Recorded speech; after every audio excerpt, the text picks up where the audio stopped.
Labą dieną. Alio, Labą dieną. labą dieną. Čia dėl buto nuomos skambinu. Dėl butas nuomos, kas nori gyventi? 3 studentai. 3 studentai. Minutė užrašyti, minutė. Kaip sako? Kur jūs dabar randatės? Kaune. Už kiek laiko galite atvažiuoti pažiūrėti? Sakykit, tenais jūs patys tam name gyvenat, aš iš karto. Taip. Nuosavas namas. O ten kai kokia būklė tų kambarių, ten su baldais ar ne? Aukščiausiam lygiai būklė, supratai, dar dažytai, ką tik tai išėjo vakar. Parketas O sakykit, tenais ta kaina, tenais be komunalinės? Tai palauk, klausyk, bachūrė, tu nuomininkai, pirmą atvažiuok, pažiūrėkit būtą, tada apie kainą kalbam, o ne telefonu, tai nori nekivėsdinių būnų viską susitarti. Jeigu domina gerą vietą, kur mokatės, kuriam universitete? Vytauto Didžiojo. Vilniaus? Vytauto Didžiojo. Nu tai 200 metrų nuo universiteto namas. Tai nesvarbu, tai mums įdomu. Rašyk. Ką rašyk? Aukštaičių 21, aušros 25. Tai pasitarė su kambariokais ir vėliau perskambinsiu dar jums. Nu tai paskambink, nes aš tam name negyvenu, supranti, kame reikalas. Nu, suprantu. Aš tik čia atvažiavęs. Nu, Tai tu pasitarkit, kas nori gyventi. Nu, paskambinkit, aš čia dar būsiu valandą laiko. Gerai, tai mes atvažiuokit, aprodysiu, butai yra dabar laisvi, išdažyti gražiai, parketas šlakuotas, plastikiniai langai. Tvarkoj tada.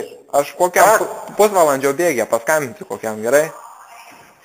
Negirdžiu. Sakau, pusvalandžio bėgė paskambinsiu kokiam, gerai? Kaip? Už pusvalandžio paskambinsiu, ar gerai? Gerai, bet nesibėrikit, aš čia negyvenu tam name, tik atvažiuoju, supratai? Nu, gerai, tvarkoj. Reiškia, jūsų mašiną kieme galėsit statyti po langais. Nu, tai vėliau pašnekėsim. Gerai, tai aušros 25, nepamirši. Ne, žinosiu. Gerai, iki.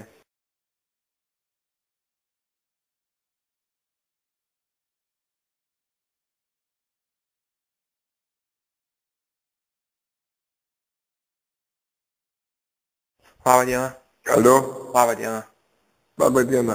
Čia dėl buto nuomos skambinu. Dėl butas nuomos, kas nori gyventi? 3 studentai. 3 studentai. Minutė užrašyti, minutė. Kaip sako? Kur jūs dabar randatės? Kaune.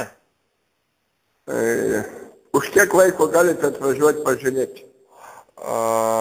Sakykit, tenais jūs patys tam name gyvenat, aš iš karto. Taip. Nuosavas namas. O ten kai kokia būklė tų kambarių, ten su baldais ar ne? Aukščiausiam lygiai būklė, supratai, dar dažytai, ką tik tai išėjo vakar. Parketas sakykit, tenais ta kaina, tenais be komunalinės? Tai palauk, klausyk, bachūrė, tu nuomininkai, pirmą atvažiuok, pažiūrėkit būtą, tada apie kainą kalbam, o ne telefonu, tai nori nekivėsdinių būnų viską susitarti. Jeigu domina gerą vietą, kur mokatės, kuriam universitete? Vytauto Didžiojo. Vilniaus? Vytauto Didžiojo. Nu tai 200 metrų nuo universiteto namas. Tai nesvarbu, tai mums įdomu. Rašyk. Ką rašyk? Aukštaičių 21, aušros 25. Tai pasitarė su kambariokais ir vėliau perskambinsiu dar jums. Nu tai paskambink, nes aš tam name negyvenu, supranti, kame reikalas. Nu, suprantu. Aš tik čia atvažiavęs. Nu, tai tu pasitarkit, kas nori gyventi. Nu, paskambinkit, aš čia dar būsiu valandą laiko. Gerai, tai mes atvažiuokit, aprodysiu, butai yra dabar laisvi, išdažyti gražiai, parketas šlakuotas, plastikiniai langai. Tvarkoj tada. Aš kokiam pusvalandžio bėgė paskambinsiu kokiam, gerai? Negirdžiu. Sakau, pusvalandžio bėgė paskambinsiu kokiam, gerai? Kaip? Už pusvalandžio paskambinsiu, ar gerai? Gerai, bet nesibėrikit, aš čia negyvenu tam name, tik atvažiuoju, supratai? Nu, gerai, tvarkoj. Reiškia, jūsų mašiną kieme galėsit statyti po langais. Nu, tai vėliau pašnekėsim. Gerai, tai aušros 25, nepamirši. Ne, žinosiu. Gerai, iki.